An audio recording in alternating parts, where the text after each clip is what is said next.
the masks during one of the hottest summers Connecticut had ever seen. Yet, those same masks that were meant to isolate us became the first hurdle that we cleared together. We were all just trying to learn the basic military protocols. For some of us, that was definitely more necessary than others. Ethan Lasher, I hope you now know that Vermont is in fact a state in the US and on the East Coast. And Jack Davidson, that you can finally tell your left foot from your right. But in the heat, in the fear, in the madness of swab summer, we didn't just endure. We forged a bond that nothing could break. Babe Ruth once said, "You just can't beat the person who never gives up."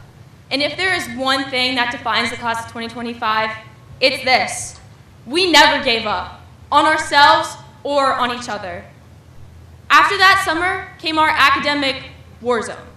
We pulled plenty of all-nighters in Mac Hall, fueled by group chats, stress, and more energy drinks than anyone should probably consume, but we got it done. Some of us in impressive ways. Jack Steele, he managed to fall asleep in the middle of cracking open an energy drink, then wake up from REM sleep just in time to answer a question correctly. That was actually unreal. After that school year, we thought we'd earned a break. Instead, we boarded Coast Guard cutter Eagle.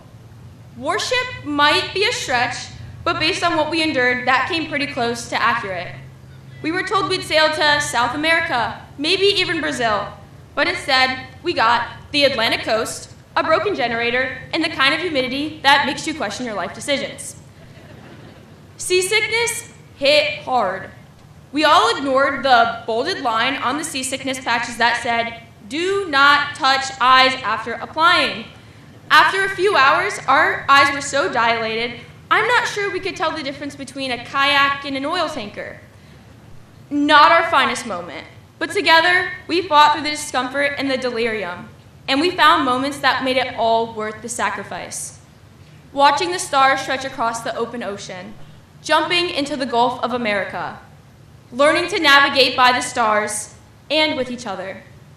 And just when we thought we caught our breath, another challenge came our way. Second class cadre summer. COVID's ripple effects, they were real. And while the class of 2024 bore the brunt, we carried the aftermath. We trained swabs who had missed years of structure. We didn't just yell. We led with grace. We adapted. We guided them. And we lifted that class because we refused to let them fall. That same spirit showed up everywhere. Militarily, we made history, amending policies to improve cadet life, led by Mary Murgott, whose heart-driven leadership reminded us it is not about recognition, it's about the people. Musically, Joe Church kept us in rhythm, while Garrett Bragg and his cover band called Spit somehow managed to unite our class under one roof and sell out an entire venue. Athletically, Chase Randall became a national champion in wrestling, Colin Twist in swimming, and Grace Flynn, she took on the nearly impossible task of competing in all 3 sports seasons, and she not only rose to that occasion, she dominated. These weren't just wins. They were proof of what's possible for all of us when we push our limits and we believe in each other.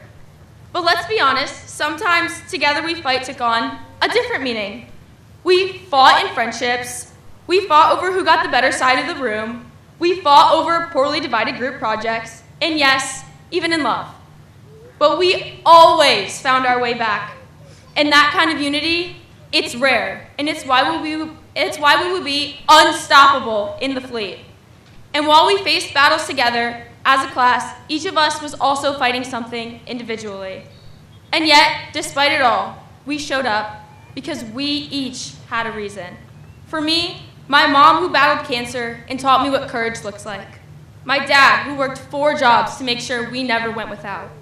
My 2 brothers who looked out for me before I ever wore a uniform. Class of 2025, take a moment and look back.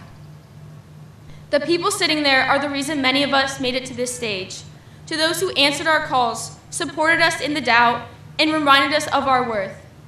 Thank you. Behind every cadet story is a quiet armada of support. And now I leave you with this. Doubt has 5 letters, but so does faith. Failure has 7 letters, but so does courage. And loss has 4 letters, but so does home. And a home is what we built here together. And now, even as we scatter across our beautiful country and operate in increasingly contested waters, we are still one family. Congratulations, class of 2025. We started together, we failed together, we grew together, and together we will continue to fight. Thank you.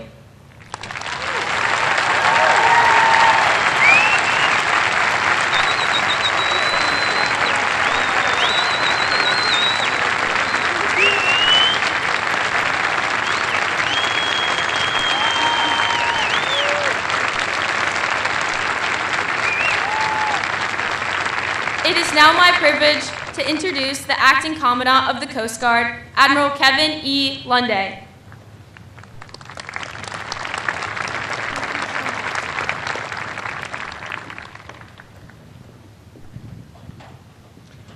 Okay, that's going to be a tough set of remarks to follow. Hey, good afternoon, everyone. What an amazing Coast Guard day. Secretary Noem, Mr. Planky, Rear Admiral Johnston, our Academy community, parents, family, friends, and the members of the class of 2025. Linda Lee and I are so honored to be here with you today. Madam Secretary, thank you and President Trump for your inspiring leadership and your remarkable advocacy for our U.S. Coast Guard and our Coast Guard men and women. And thank you for the direction you've set for our service in the future. Mr. Planky, our Senior Advisor to the Secretary for the Coast Guard, welcome home. Thank you for your transformational leadership and your vision and your lifetime commitment to public service. Under the leadership of our Commander-in-Chief and the Secretary, we are unwavering on our resolve to deliver mission results to protect the homeland, ensure Coast Guard readiness today, and prepare our service for the future. To our parents, family, and friends, thank you for laying the foundation for these graduates and for your enduring love, motivation, and support.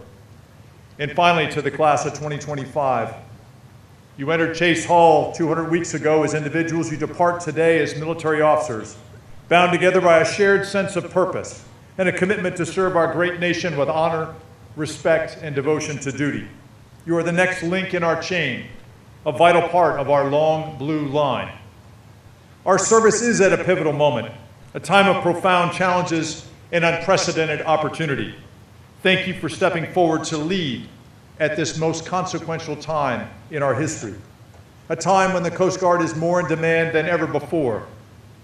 We are on the edge of transformational change, and we will become a stronger, more capable, and more agile force to meet the challenges ahead.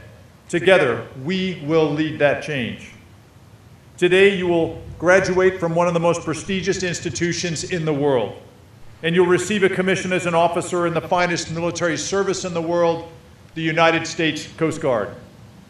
Your commission comes from the authority that is rooted in Article 2 of the Constitution. Now, we do a lot of things, almost everything, through the chain of command, except for this. Your commission is a direct grant of constitutional authority from the Commander-in-Chief to you as an individual. As commissioned officers, your duty is to lead brave Coast Guard men and women in a dangerous and unforgiving maritime environment to get the mission done and to safely return. The Coast Guard Academy has prepared generations of Coast Guard officers to succeed, and you will live up to the highest traditions and standards of this institution and service. Of that, I have no doubt. Class of 2025, my charge to you is this. You must lead as if your lives depend on it. Your lives may depend on it, but for certain, the lives of the young men and women that you are charged with leading, their lives will depend on it. And the lives of the American people that we serve, their lives will depend on it as we protect and we defend this great nation. Take the best care of the Coast Guard of men and women in your charge, and do that with every ounce of energy that you have. And always maintain the sacred trust of the American people we serve by your oath to support and defend the Constitution. Semper Paratus.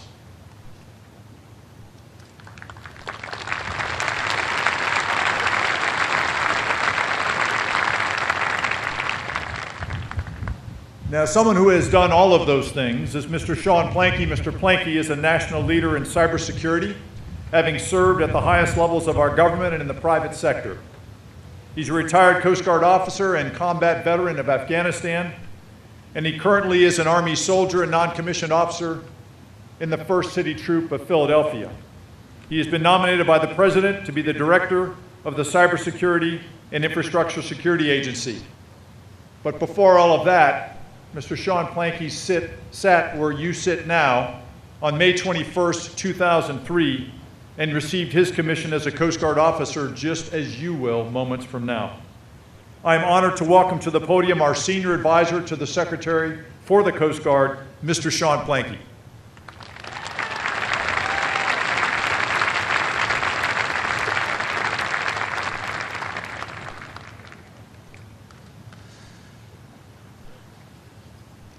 Good morning, Secretary Noem, Admiral Lunde, Admiral Johnston, distinguished guests, families, friends, and most importantly, class of 2025.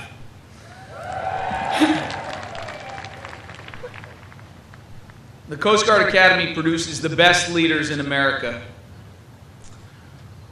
No matter what end of the class you're on, you are the next generation of leaders that will win future fights for America and spearhead the generational change we're creating in the United States Coast Guard.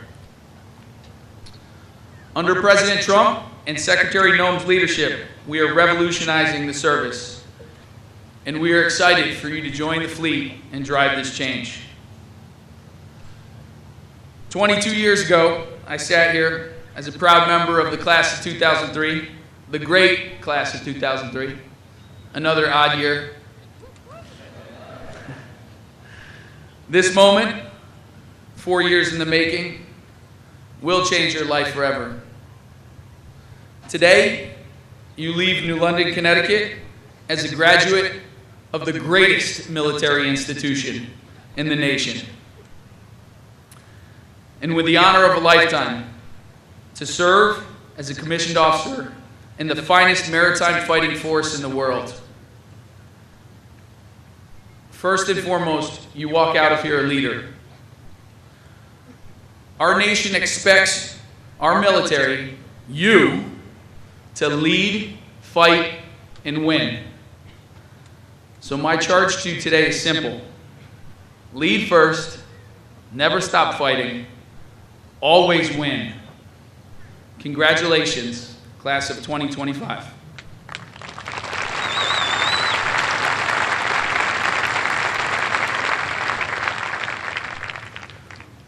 We are honored today to be joined here by the 8th Secretary of Homeland Security and our greatest advocate that we could possibly ask for, the Honorable Secretary Kristi Noem.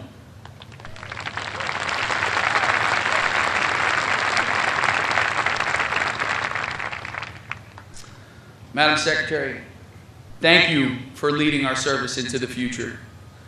Thank you for your support and your leadership to make the Coast Guard even stronger, bigger, and better, and truly be the finest fighting force. Ladies and gentlemen, please join me in welcoming our commencement speaker, Secretary Kristi Noem.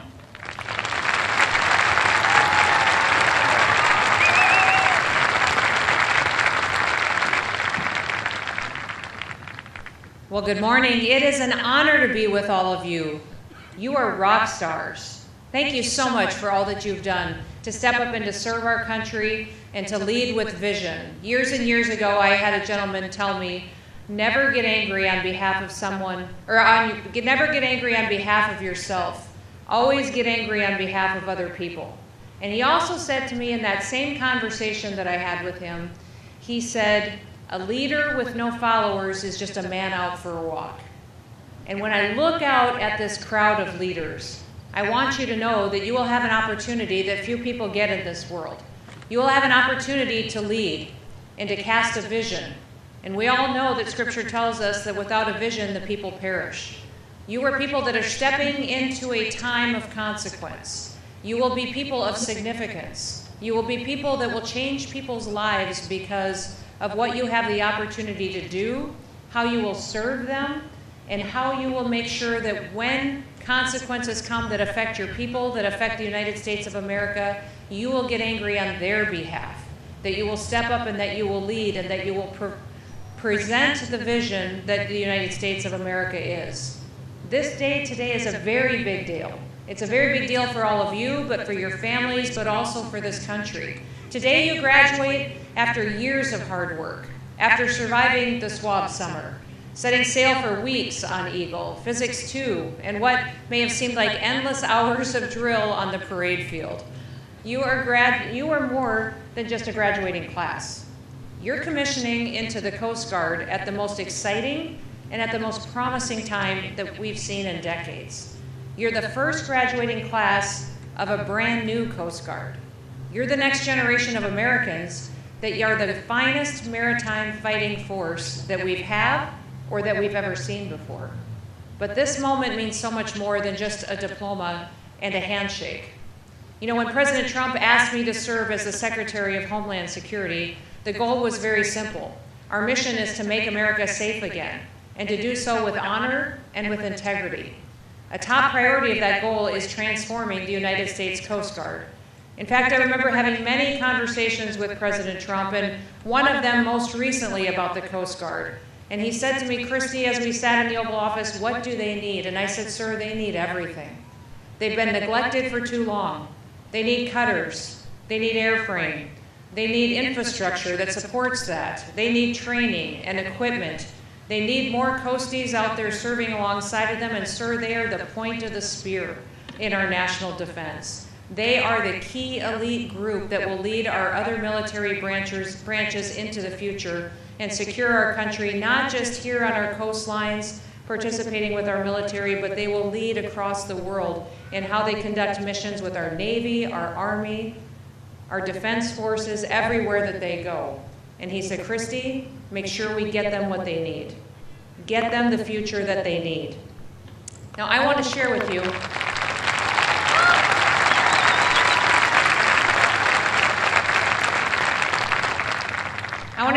today what part of President Trump's vision is for the future of this force.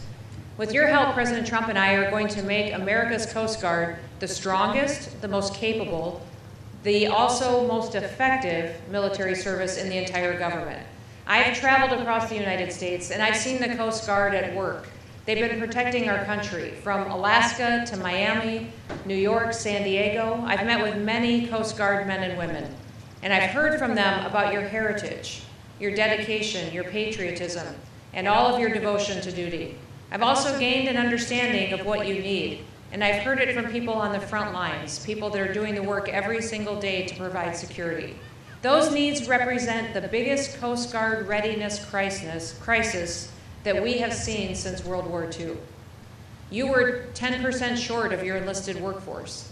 Ships we had sailing with 75% of their crew. Many of these ships are old, they're outdated, they have obsolete technology. Aircraft were grounded because we operated them long past their service life, and shore infrastructure was crumbling.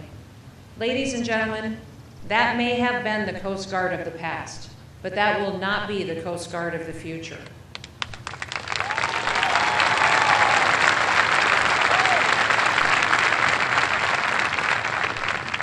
A new chapter for America's Coast Guard, one like we have never seen before, starts right now. Under my confirmation, I directed the service to begin the largest transformation since the modern formation of the service was established in 1915. We call it Force Design 2028. Force Design 2028 is our roadmap to revolutionize the Coast Guard. And today we're going to begin implementing that bold blueprint. Force Design 2028 focuses on 4 different campaigns: on people, organization, acquisition, contracting, and technology. We're going to build a more agile, capable, and responsive fighting force.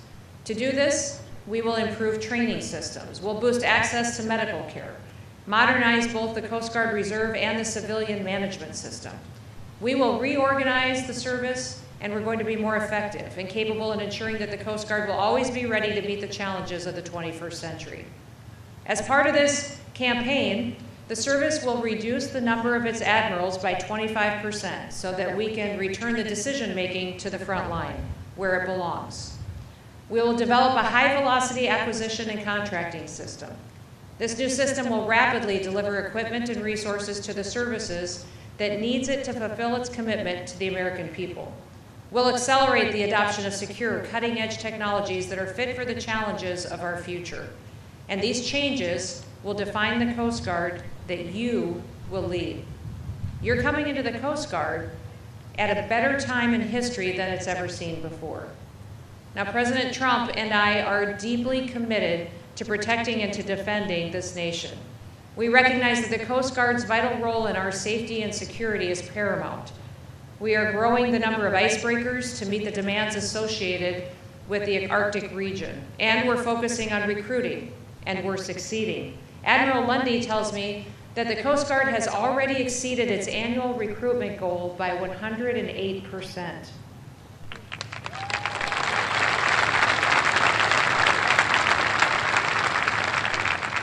So far this year, the Coast Guard has recruited more than 4,700 new members, 1,200 more than the same time last year. And over the last 4 years and the next 4 years, we will grow the service by at least 15,000 new personnel. There's never been a more exciting time to enter the fleet. So I'd like to offer you something as you step forward today. 5 different reflections from me personally. Lessons that I have learned over my lifetime that I wish I would have known at your age, and lessons that I hope you carry forward with you in your noble service. Number 1, that you are needed. Now, I would say that as I was growing up, I grew up as someone who didn't necessarily know I had any gifts or talents to offer the world, but I want each of you to know that you do. Each of you brings something special and unique to the Coast Guard. I realize that our armed forces prioritize discipline, precision, unity, but each of you has a special gift, a unique talent. Use those, let those shine. Use those to serve others and to do your job and your duty that you have assigned to you within this Coast Guard fleet. Use your talents to find special ways to contribute to our nation's safety, our security, and our prosperity. And of that note, I do want to give a couple of shout outs to some of the incredible achievements that we've seen out of this class. I know Parker Madden and Wyatt Duthu both reached 100 career hits in baseball. Where are they at? I heard they stand up, be recognized. Awesome.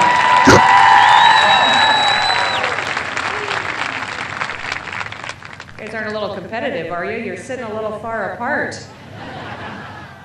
Declan Rooney reached 1,000 career points in basketball and was named to the NUMAC All-Conference team. Where's he at? Stand up. Nice work.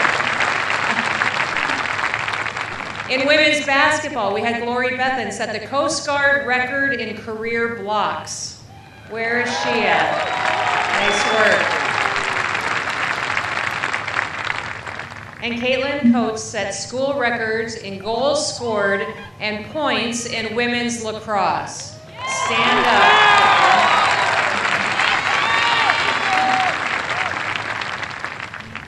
This year, Samuel Humphreys received the Dale G. Gable Scholarship Award for the highest proficiency in math, science, and engineering coursework. Where is he at? Nice.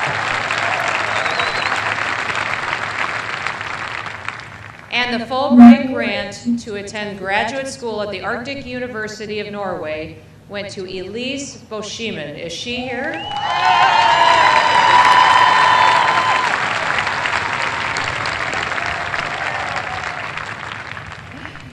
You're all a bunch of overachievers. Thank you so much for setting the bar so high. Whether your accomplishments are in sports, academia, or something else, your skills will prove valuable in your service. There will always be a role for you to play. It may be something that you don't even expect, but it will be exactly what you were meant to do. Number 2, the second thing I'd like to leave with you today is I wonder if any of you have ever been in a vehicle, driving down the road, and you realize your car is not functioning properly. It jerks, something's wrong, you're not quite sure why, you can't turn the corners properly, it's sticking, something's wrong, and then you look down and you realize you have the emergency brake on. Have anybody ever done that before? I have. Come on, be honest, you can't lie at your own graduation. And then you take the emergency brake off and you're just shocked at how well your car drives. It's like it's amazing, and you just can't believe that you just did that. Well, I want to encourage you in life to take your emergency brake off. There's so many things in our lives that hold us back. It might be our insecurities. Maybe we think we aren't smart enough, strong enough, or outgoing enough. There's something in your life that always causes you to hesitate to take that next opportunity, go for that leadership position, take on that new challenge. Whatever it is in your life that is your emergency brake, I'm going to encourage you to take that off today. Let it go. Whatever opportunity comes your way, just say yes. Go do it. You have no idea what will happen to you if you attend that meeting, take on that assignment, that new challenge leadership role. You might learn that you have a gift or talent you didn't know that you had before. You might meet somebody there that changes your life forever. It might be your business partner someday, your new husband or wife, or somebody that becomes your mentor. Take off your emergency brake and go and enjoy life and have confidence in who you are and what you have to offer. Now, Johann von Goethe, a great German author and statesman, once wrote, "Dream no small dreams, for they have no power to move the hearts of men." This country was founded by brave men and women who dreamed the huge dream of a nation founded on the principle of freedom. This Coast Guard has been built and strengthened by the dreams of men and women working to save lives. So what will you dream? What will you build, invent, create, fix, teach, heal, or protect? The Coast Guard needs you to dream those big dreams. Our nation needs you to build and to dream those big dreams. What dream will come next for you? Only you get to decide that. That's the power and the duty of freedom. Now, number 3, quit being in such a hurry. Lessons that you have every single day that were taught here, you wanted to hurry up and get through them because they were challenging, because they were something that you wanted to get on to the next big thing. But not being in a hurry allows you to learn more, to build relationships, and to be people that aren't constantly rushing to get to the next thing, but are fully present in what they're accomplishing that day. I'm fascinated by the story of Edith Monroe. Now, you all know the story of her son, Douglas Monroe, the only Coast Guardsman to ever be awarded the Medal of Honor. But just as incredible in its own way is the fact that his mother, Edith, decided to join the Coast Guard after he gave what President Lincoln called the last full measure of devotion to this country. Edith Monroe took the oath to join the Coast Guard's Women's Reserve just 2 hours after she accepted the Medal of Honor on her son's behalf from President Franklin Roosevelt. She was 48 years old when she joined. When asked why she decided to join the Coast Guard, she said, "We are a Coast Guard family through Doug. He loved his service, and I am very happy to be eligible to serve in it." She was certainly in no hurry to join the Coast Guard, but she joined when she knew it was the right thing to do. She didn't think it was too late. You will do great things. You might feel called, but you might not feel ready to be sent yet. Like Edith Monroe, your moment will come. It might be today, it might be when you're 28, it might be when you're 48 to take on that next challenge. But when that moment comes, seize it, grab it, take a hold of it, and you will win and win that challenge. Now, number 4, life is built on the power of relationships. You may have had people in your life that have told you your entire life that education is the most important thing that you could accomplish. They may tell you that whatever job is out there or what you will do will define who you are. What I will tell you is that the world still moves on relationships, that the people that you meet, that you spend time with, will help you make the connections that will make you be successful. I want to tell you a story about a very special woman to me that I met years ago when I was at a meeting in Montana. She walked up to me and we were having a nice conversation, and she happened to have on this beautiful bracelet that had pearls on it, and I commented on it and I said, "I like your bracelet." And she said, well, let me tell you about why I always wear pearls. She said, I wear pearls because they're the only precious gem that's made from a living creature. She said, and it's made from going through something hard. When the oyster gets a piece of sand into it, it hurts. It causes it great pain. But it works on that hard pain and challenge to form something around it that ends up turning it into something that's beautiful, turns it into something precious. And she used that opportunity to tell me about her Christian faith and about how Jesus can take your life that's hurtful and painful and challenging and turn it into something beautiful.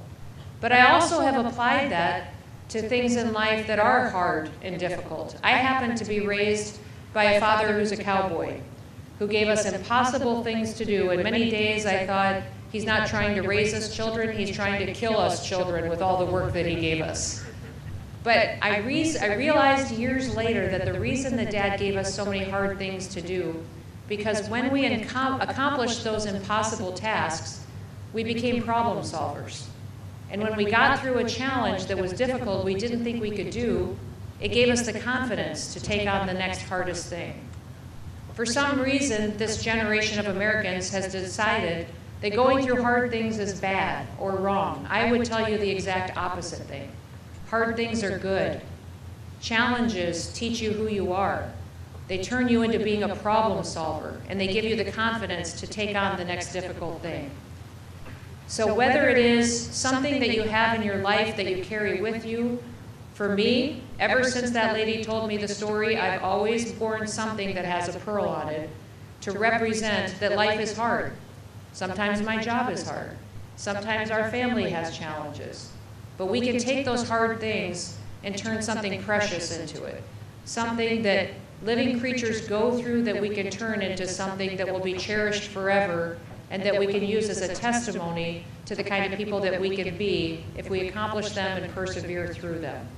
It's people more than tasks or titles that are going to shape your journey in life.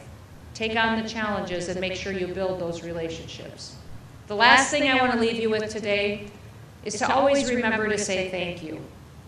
You all have professors here, you have parents and family members, other loved ones who helped you make it to this point.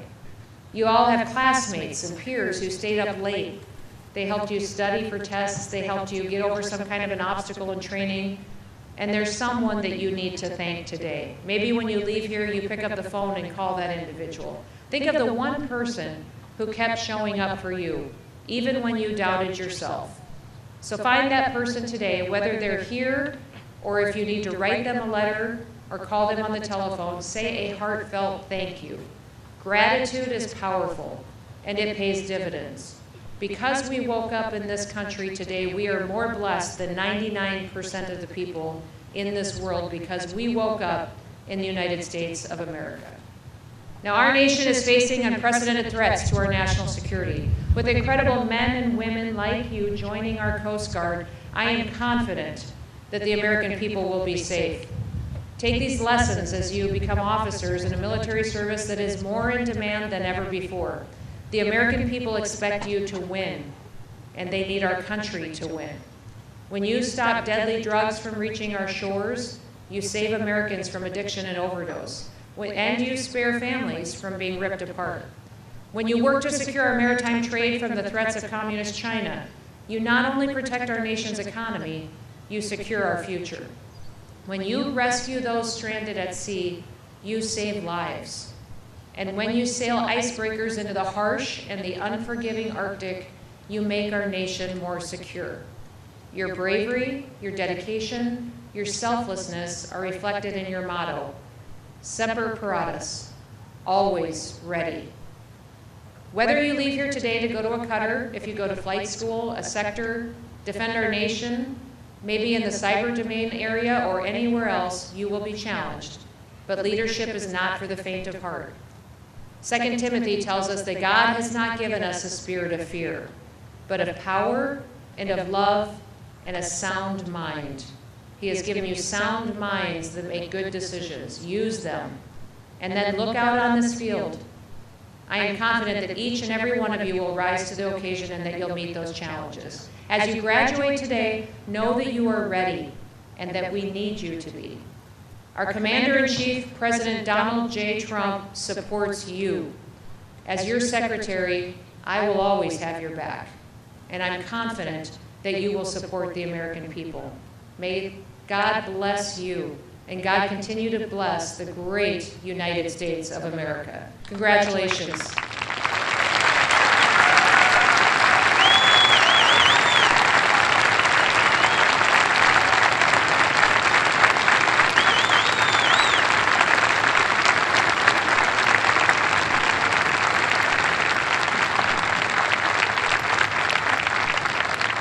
I want you to stay standing for a moment because I've got a big announcement to make. We were not planning to do this yesterday, but we did get approval from President Trump in the Oval Office yesterday to announce the new leadership team that will be leading the Coast Guard into the future. This is exciting news for all of you, as this leadership team has the vision to implement Force Design 2028 and to be examples to all of you as you take on this unprecedented time in Coast Guard history. I'm proud to announce that today Admiral Kevin Lunday will be the new Commandant of the U.S. Coast Guard. Commandant.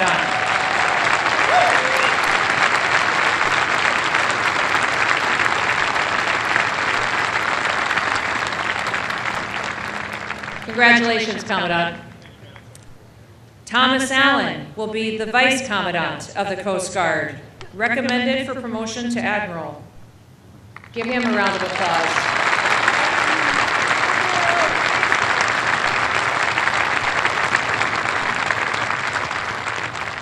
Today, I'm also privileged to announce a promotion of Deputy Commandant for Operations Vice Admiral Nathan Moore.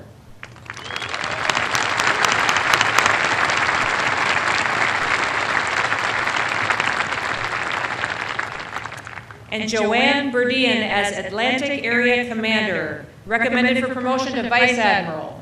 Congratulations, Joanne.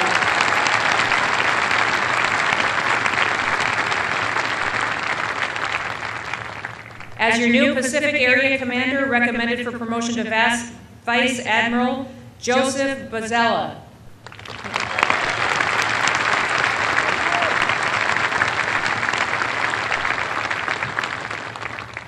And for the new position of Chief of Staff, recommended for promotion to Vice Admiral, Douglas Schofield.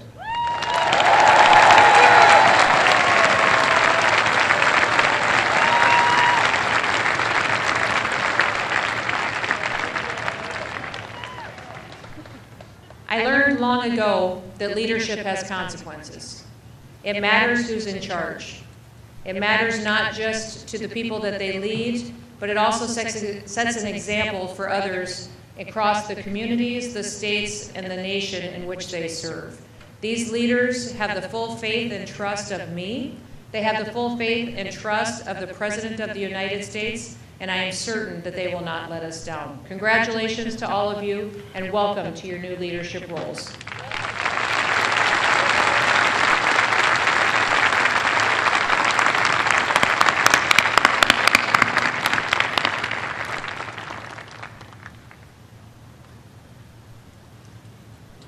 Will the audience please be seated?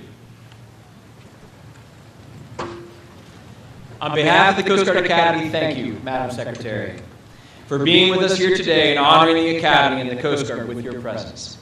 I would now like to present the United States Coast Guard Band, conducted by Captain Adam Williamson, who will perform the Armed Forces Medley, as arranged by Chief Musician Sean Nelson. All past and present members of the military are invited to stand as the band plays their respective anthem. The United States Army.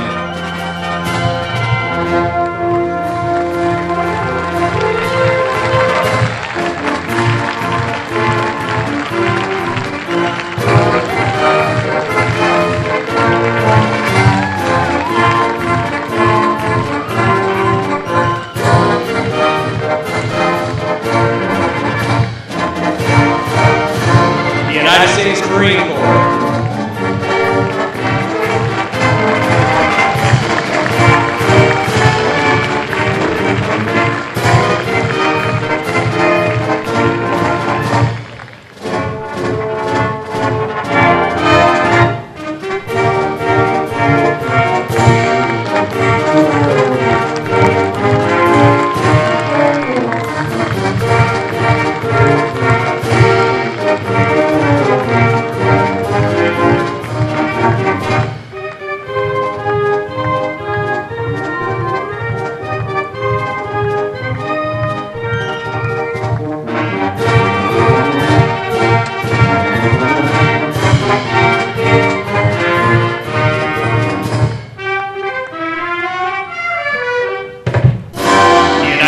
Navy.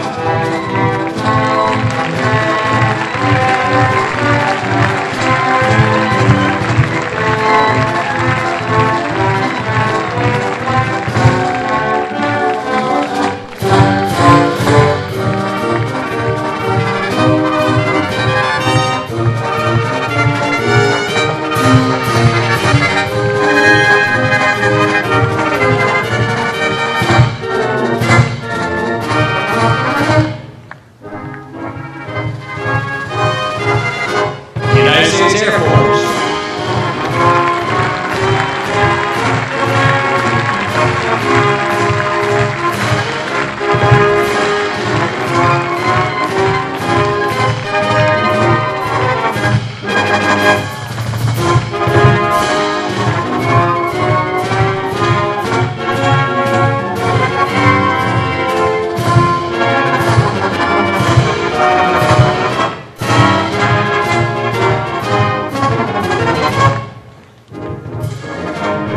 United States Space Force.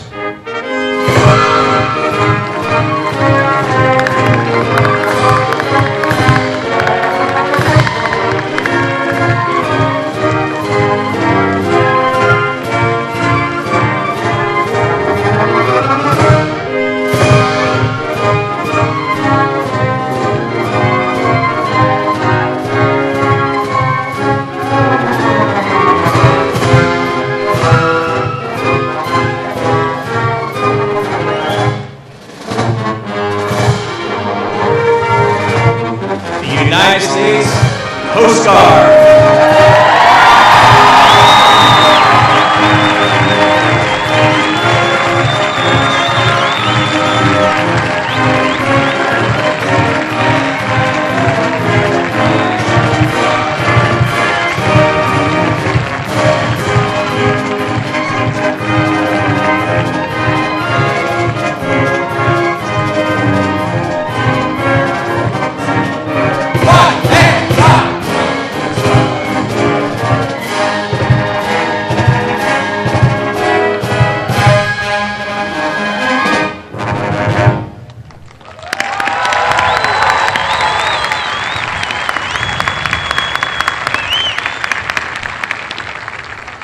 Seats, please.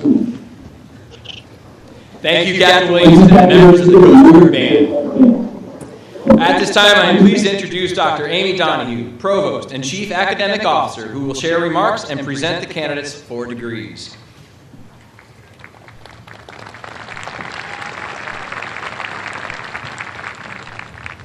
Madam Secretary, Mr. Planky, Commandant, Admiral Johnston, and the great class of 2025. Oh, hello, class of 2025. I remember you.